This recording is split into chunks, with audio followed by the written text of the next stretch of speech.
여러분 혹시 은교라고 하는 영화를 보신 적이 있나요? 그 영화의 한 장면에 이런 독백이 있습니다. 너희 젊음이 노력으로 얻은 상이 아니듯 내 늙음도 잘못으로 받은 벌이 아니다. 노 소설가 이적요의 독백이었죠. 몸은 마음보다 훨씬 빠르게 늙어간다고 합니다.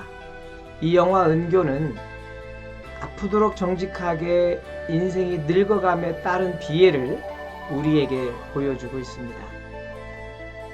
대부분의 늙음은 기대하는 것이 흔들 의자에 앉아서 돋보기를 코에 걸치고 우아하게 책을 보거나 뜨개질을 하면서 이 늙음과 죽음을 순수하게 받아들일 수 없는 것처럼, 사실 이 늙음에 대한 이 과정은 우리 모든 인생에게 있어서 너무나 처절하게 다가오는 현실적인 문제인 것을 알 수 있습니다.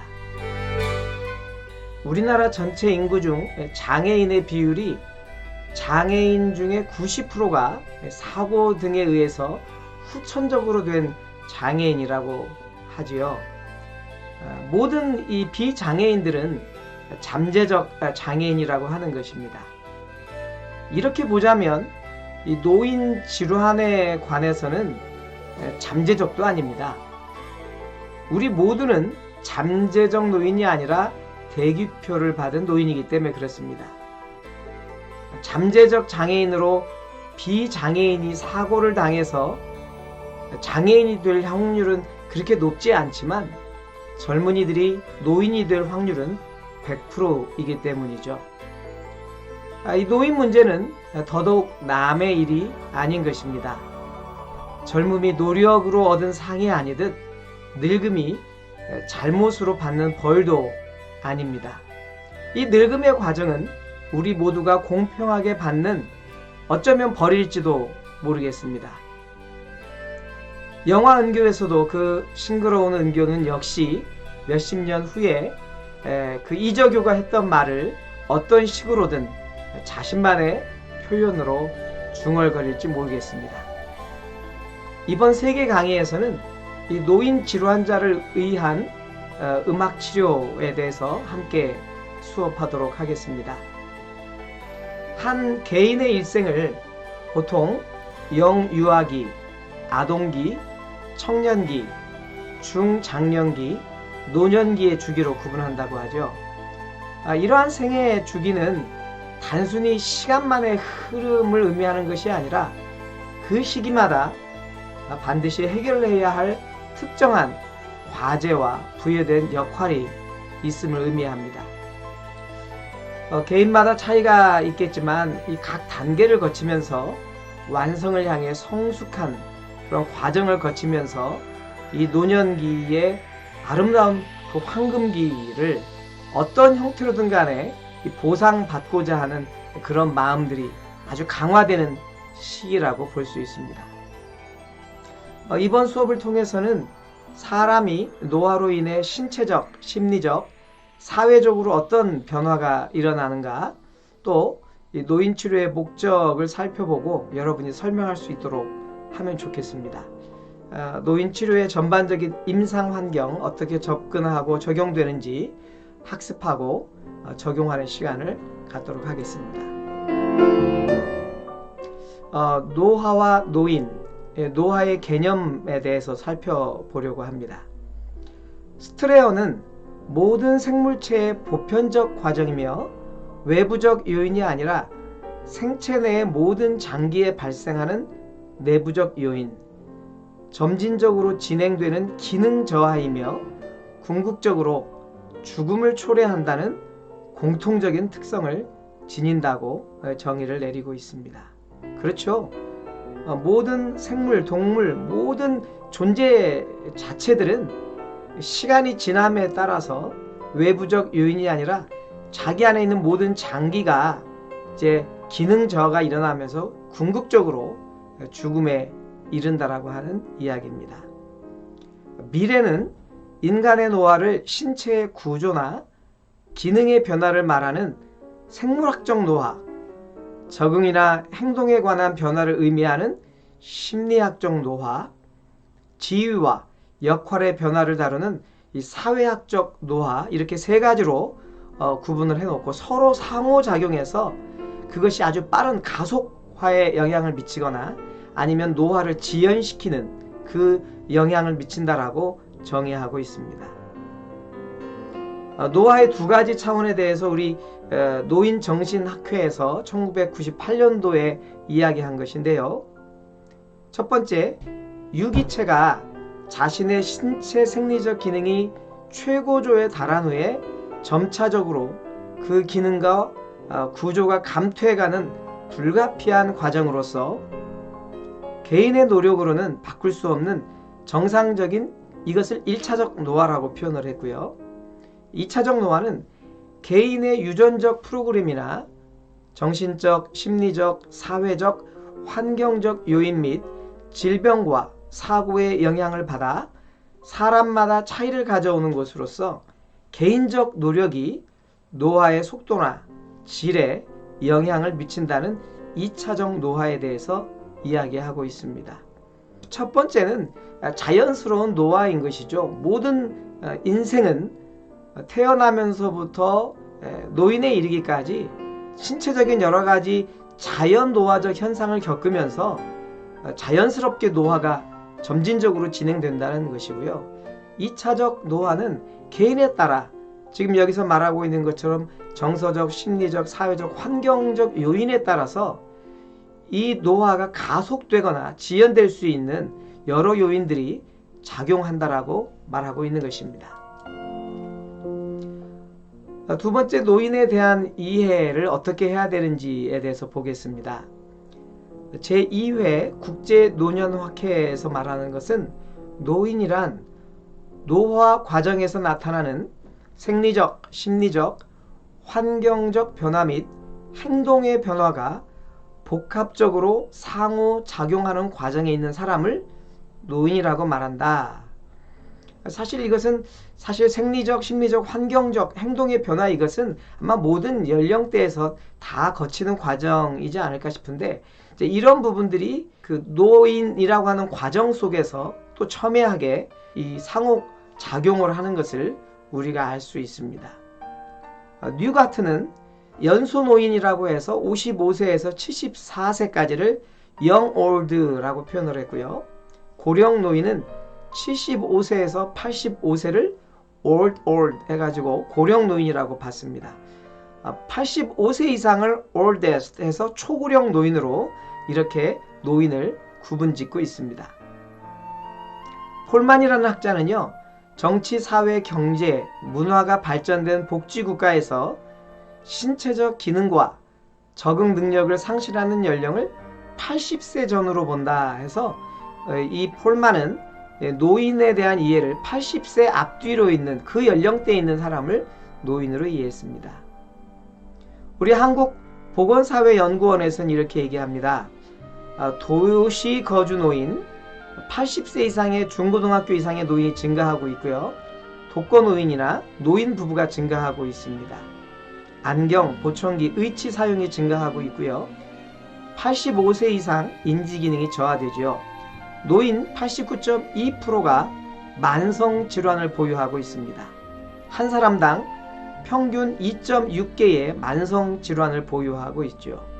고혈압, 관절염, 당뇨병, 우울증, 낙상에 대한 두려움이 있고요. 보통 주 운동은 걷기, 여가 활동은 TV 시청, 경제적 어려움이나 건강 문제, 우울증에 의해서 자살 시도를 하는 원인이 되기도 하고 있습니다. 노화에 따른 변화, 첫 번째 우리 신체적 노화를 좀 보도록 하겠습니다. 첫 번째, 피부. 노화로 인해 피하 지방이 감소하고 진피층이 얇아져서 피부가 건조해집니다.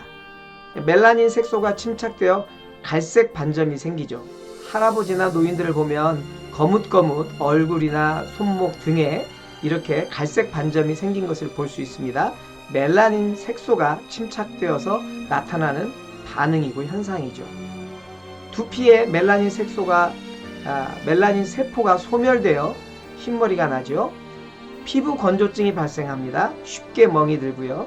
소양증, 양성종양, 진균증, 대상포진 등의 여러 질병의 발생률을 증진시킨다고 합니다.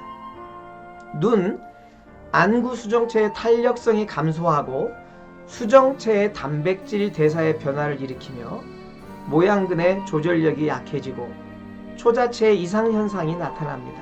그래서 나타나는 현상이 노안, 백내장, 녹내장, 안구 건조증, 비문증에 노출됩니다. 특별히 노인들에게 많이 나타나는 게 이런 백내장 같은 질환인데요.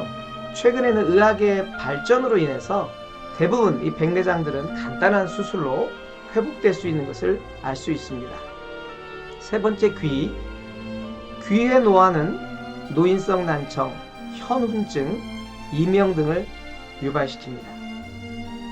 공기 진동이 부드럽게 잘 전달돼야 하는데 이 외이와 중이의 구조물들이 건조해지고 딱딱해져서 와우각의 난원창에서 제대로 전달이 이루어지지 않고 액체 운동을 통해 소리 높이에 따라 진동을 지각할 모세포가 상실돼서 청력 감퇴로 보충기류를 필요로 하죠. 현운증은 어지러움증을 표현하는 것입니다. 네 번째, 근골격계. 노화는 근육 크기를 감소시키고 탄력성을 감소시키며 뼈에 다공화를 가져옵니다. 뼈에 구멍들이 생기는 것입니다.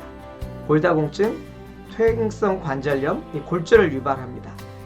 근육량 감소로 지구력이 감소되고 요통이 발생하고 굽은 자세를 보이며 유연성이 없어집니다.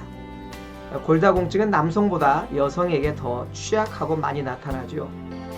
고관절 골절, 손목 골절, 발목 골절, 척추 골절 등이 발생할 확률이 높고요. 노인들의 대부분이 요통을 겪고 있는데 이 퇴행성 관절염의 가장 흔한 부위는 무릎이기 때문에 그렇습니다. 허벅지와 괴퇴골과 그 밑에 촛대뼈 사이의 완충지역, 즉 연골이 나이가 들면서 얇아지고 찢어지고 그래서 그 골이 부스러져서 아주 고통스러워하는 그 노인 질환 중에 하나가 뼈 골 사이에 있는 연골이 닳아 없어지는 그런 질환인 것을 볼 수 있습니다. 다섯 번째, 신경계. 뇌신경세포가 상실되어 뇌용량이 감소함에 따라 뇌 위축이 옵니다. 노화색소인 지방갈색소가 축적되며 노인방과 신경 섬유다발이 축적됩니다.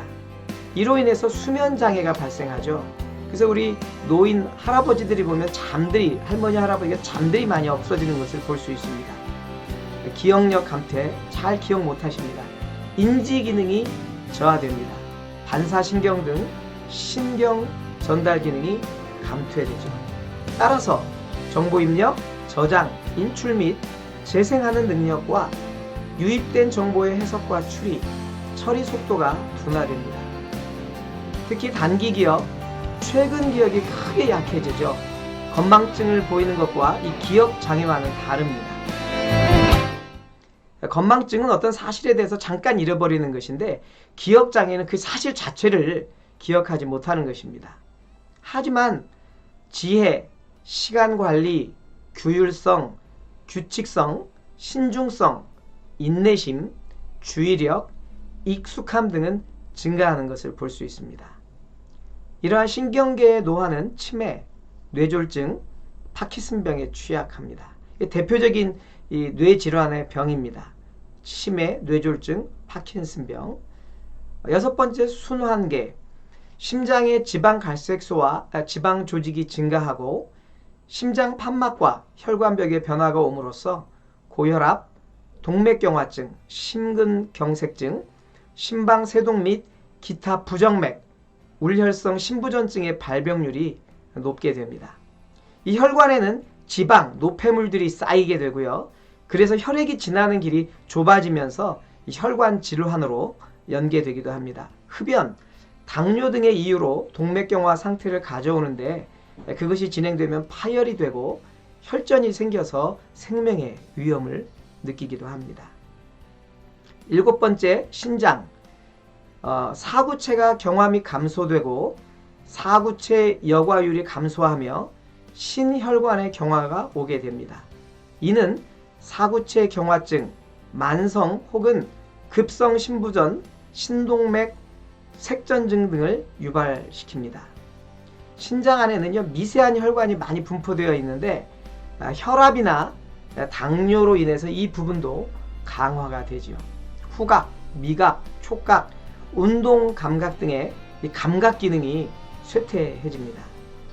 소화 기능, 내분비 호르몬 체계 등 전반적인 약화 현상이 노화로 인해 수반되어집니다. 여기까지는 신체적 노화의 대표적인 특징들이었습니다. 그래서 노인성 질환은 다양한 만성 질환을 동반한다. 비전형적이고 개인에 따라 상이한 증상이 발생한다. 치료 효과가 감소하고 합병증 발생률이 증가한다. 만성적이고 퇴행적이다. 운동기능장애, 인지기능장애 및 정신증상 등을 복합적으로 동반하게 됩니다. 약역학 및 약동학의 변화에 따른 약물 부작용이 발생하고요. 다약요법에 따른 약물 상호적 작용이 발생합니다. 혈압, 당뇨, 콜레스테롤, 신장 등 다양한 만성 질환으로 다른 종류의 약물에 동시에 혼합 복용해야 합니다. 치료 경비가 급속하게 증가하죠. 치료비, 간병비 등의 지출이 큰 부담을 가져옵니다. 바로 이것이 신차적 노화에 따르는 직접적인 결과인 것을 볼 수 있습니다. 심리적 노화란 축적된 경험에 의한 감각, 지각, 행동 등의 기능과 함께 자아에 대한 인식 등이 나이가 들어감에 따라 변화하는 것을 말하고요. 인간의 적응이나 행동에 관한 변화 유형을 포함합니다. 노년기의 특징적 성격 변화에 관하여 노인학자 윤지는 다음과 같이 설명하고 있습니다. 첫 번째, 내향성 및 수동성, 의존성의 증가입니다. 나이가 들어갈수록 외부 세계에서 내부 세계로 이동하는 내향성이 증가하고요. 내면적인 주관에 의해 사물을 판단하는 경향을 보입니다. 두 번째, 조심성의 증가입니다. 노인은 변화보다는 안정을 추구하고요. 확실성을 중요시합니다. 감각 기능의 쇠퇴, 신체의 정신 기능의 저하, 자신감의 저하가 가져온 심리적 불안으로 이런 여러 조심성이 증가하게 되는 것을 볼 수 있습니다. 세 번째, 경직성의 증가. 자신에게 익숙한 습관이나 태도, 방법, 그리고 자신만의 문제 해결 방식을 고수하는 경향이 있어서 융통성이 없어지는 그런 증세를 보입니다. 네 번째, 우울 성향의 증가. 경제적 의존이나 질병, 사별, 고립 이런 것들로 말미암은 스트레스와 부작용으로 상호 교류 관계 안에서 이 부정적 영향력들이 보여지게 됩니다. 다섯 번째, 생에 대한 회상과 친근한 사물에 대한 애착심의 증가입니다. 노인은 미래보다 과거를 회상하는 경우가 많아지죠. 오래 사용해온 가재도구, 사진, 골동품, 일용품에 애착을 보입니다. 여섯 번째, 성역할 지각의 변화. 우리가 종종 이런 얘기 하잖아요. 남자는 나이가 들면 들수록 여성화 되어지고 그렇게 연약했던 여자가 나이가 들어가면서 남자 호르몬이 발생되면서 남성화된다 이런 얘기를 하는데 이 중년기 이후부터 남성은 여성적이고 수동적인 성향을 나타내고요. 의존성, 관계 지향성, 친밀성과 같은 성향을 보입니다. 여자는 반대 성향을 보이는 특징을 갖고 있습니다. 일곱 번째, 시간 전망의 변화. 유산을 남기려는 경향이죠. 자기의 자손들에게 무엇인가를 남기고 싶어하는 그런 강박관념과 같은 것들이 있다는 것입니다. 예술작품, 기술, 지식, 교훈, 부동산, 추억, 이 자서전 등을 그래서 이렇게 남기려고 하는 것입니다. 노화에 따른 변화, 이 세 번째로는 사회적 변화를 말할 수 있습니다. 사회적 노화란 생애 과정 동안 일어나는 한 개인의 지위와 역할의 변화를 의미하는 것입니다. 즉, 직장과 가족, 친구와 같은 사회 구조 내의 관계성과 역할의 변화를 말하는데 개인적인 변화와 시대적인 인식의 변화로 구분하여 바라볼 수 있습니다. 예를 들어 퇴직으로 발생한 개인의 환경적 변화와 전통 사회에서 존경받았던 연장자에서 이제는 그렇지 않은 존경받는 그런 문화가 아닌 변화되어가는 이 현대 사회의 적응 능력이 부족한 사람으로 바라보는 인식의 변화죠. 대부분 이런 어른들에게는 상실의 경험이 오게 되어집니다. 이 상실의 경험은 어떤 것이냐? 첫 번째, 퇴직으로 인한 역할과 지위의 상실입니다. 퇴직은 개인의 삶의 양식을 변화시키죠. 경제활동의 은퇴와 함께 가장으로서의 역할과 가정 내에서의 영향력을 상실하고 역할 없는 역할에 상징적 지위만 갖고 살아가게 됩니다. 두 번째, 배우자, 친구, 친지의 사망입니다. 평생을 함께했던 배우자나 친구의 사망은 그 사회적 자원의 상실로 아주 큰 충격적인 일이죠. 외로움과 절망감을 경험하게 됩니다. 세 번째, 자녀의 취업이나 결혼 등에 따른 부모 역할의 상실입니다. 결혼하고 또 집을 떠나가게 되고요. 취업을 해서 독립하게 되면 더 이상 부모가 그 자녀들을 예전처럼 돌보고 관심을 가져야 될 일이 없어지기 때문에 그것이 부모에게는 상실감으로 다가온다는 것이죠. 네 번째, 신체 질환과 기능 저하로 인한 사회적 교류의 상실이다. 만성 질환은 친구와 외식을 하거나 복지관 프로그램에 참여하는 등의 사회적 교류를 어렵게 하여 고립 고독감, 소외감 등을 경험하게 한다는 것입니다. 다섯 번째, 노인에 대한 인식 변화를 말하는 존재 가치적 상실입니다. 사회 환경의 변화에 적응 능력이 없죠. 생산 능력이 없는 사람으로 바라보는 그 사회 전반적인 분위기, 노인에게 과거에 대한 부정적 평가를 하게 하고 무가치한 존재로 이 자존감 상실 등을 경험하게 한다라고 하는 것입니다. 이 노인 치료의 목적을 좀 보게 되면은요, 언어 영역에서는 발성, 발어, 조음 향상, 수용 언어 기술 향상, 표현 언어 기술 향상에 목적을 둡니다. 인지 영역에서는 진압력 감화, 진압력은 장소, 시간, 이름 이런 것들을 다 잃어버리는 것인데 이런 것들을 강화시킬 필요가 있다고 하는 것입니다.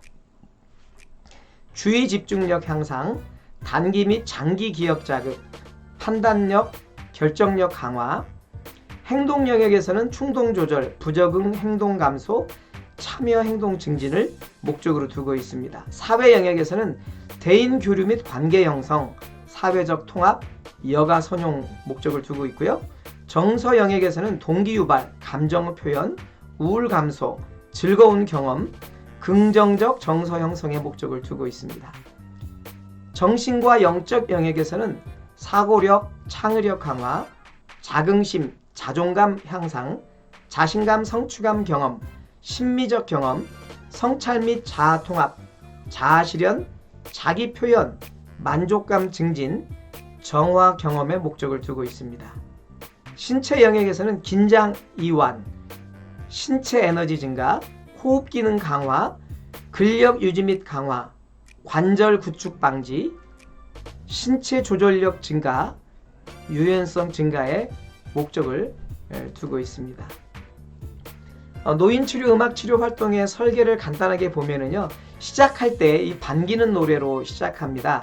제가 지난번에 마리아 마리아라고 하는 노래로 간단하게 여러분 이렇게 인사했던 것처럼 반기는 노래, 참여자에게 집단활동 참여에 대한 안정감과 기대감을 제공하기 위해 일과성에 나타내는 반가운 노래를 부릅니다. 노래 안에는 계절, 날씨 등에 대한 환기, 참석에 대한 긍정적인 강화, 개별적인 인사, 음악 활동에 대한 기대감, 적극적 참여에 대한 동기 유발 등을 담고 있는 이런 가사가 제시돼야 되죠. 도입 단계는 가볍고 친숙한 노래를 부르거나 음악을 감상합니다. 마음을 여는 시간이기 때문에 편안하게 다가갈 수 있어야 합니다. 친숙한 동요나 민요를 반주에 맞춰 노래를 부르면 좋고요. 노인들이 성장기에 불렀던 이 동요를 사용하는 것이 적절합니다. 시작할 때는 첫 번째로 감상 활동이 좋습니다. 치료사가 직접 연주하거나 다른 연주자를 초빙해서 함께 연주하죠. 아니면 MR이라고 부르는 녹음 음악, 동영상을 활용한 전문가의 연주를 감상합니다.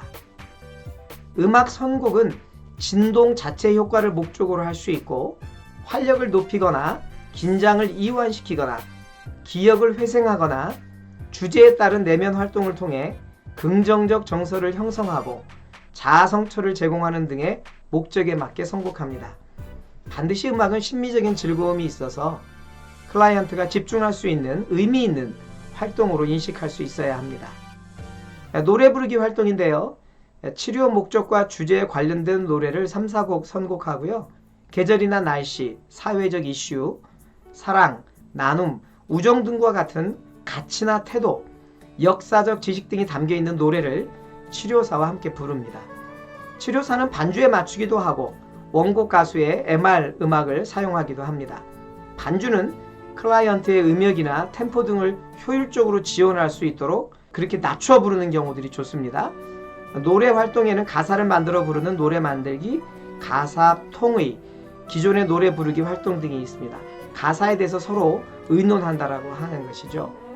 세 번째로는 연주 활동 있습니다. 주로 소고, 리듬 스틱, 마라카스. 마라카스는 하프처럼 생겼는데 코드를 누르면서 쉽게 연주할 수 있는 그런 악기입니다. 에그 쉐이크, 우드블럭, 탬버린, 패들 드럼 등의 리듬 악기를 주로 사용하고 멜로디 악기로는 콰이어 차임, 벨, 잘로폰 등을 사용합니다. 다양한 악기 경험을 통해 시각, 청각, 촉각, 운동 감각 등 감각 자극을 제공하며 집중력과 협응력을 상승시키고 성취감을 경험할 수 있도록 구성하죠. 또한 음악 없이 즉흥 리듬 연주를 하기도 합니다. 마지막으로 네 번째 신체 활동인데요. 건강과 직접 관련된 동작을 중심으로 호흡 훈련, 스트레칭, 환기, 근력 운동, 관절 구축 방지, 뇌 활성화 운동, 신체 에너지 증가 등 노인 대상자의 건강 증진 및 유지에 도움을 줄 수 있는 내용으로 구성합니다. 손, 팔, 어깨, 목, 이 상체 운동과 앉은 자세에서 다리 운동을 수행할 수 있는 다양한 운동들. 하지만 이 치료사는요, 반드시 그 과제 동작이 어디에 어떻게 좋은지를 얘기해 줘야 되고요. 또 혹시 위험하기 때문에 피해야 하는 동작이 어떤 것이 있는지도 전반적으로 이 지식을 갖고 그것을 근거로 해서 계획해서 진행해야 하겠습니다. 마지막으로 헤어지는 노래를 하게 됩니다. 집단 활동 참여를 긍정적으로 마무리하며 헤어지는 노래를 부릅니다. 노래에는 개별적인 인사, 음악 활동이 즐겁고 의미 있는 시간이었음을 재인식하게 해야 하죠. 그래서 다음 시간을 기대하게 하는 것입니다. 생활 속에서 즐거움이 지속되기를 바라는 마음, 다음 시간에 대한 기대감 등을 담고 헤어지는 노래를 함께 부릅니다. 지난번에 우리 안녕 안녕 안녕 불렀던 것처럼 그 헤어짐의 노래도 우리가 잘 알고 있는 동요나 익숙한 노래를 가지고 함께 마지막 세션을 마무리하게 됩니다. 다음 강의에서 다시 뵙도록 하겠습니다. 수고하셨습니다.